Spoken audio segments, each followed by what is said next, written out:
به نام یزدان بخشنده و مهربان، سلام به شما هموطن عزیزم، عاشقان فوتبال در سرزمینم ایران.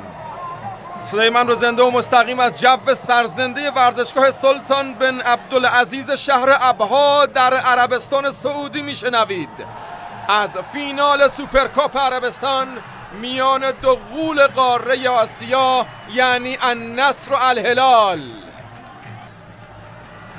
سانتر انجام میدن به دهانه دروازه این سر و حالا به تیر و ریباندی که حالا پوشش میدن. واقعا در آسیا چه مدافعی میتونه این همه کاری الهلال رو در نوک پیشانی حملهشون مهار کنه؟ این پرواز و سرشه. تالیسکا غریب فضای خوبی داره، پاسو بهش میدن. غریب پرسرعت، عبدالرحمن غریب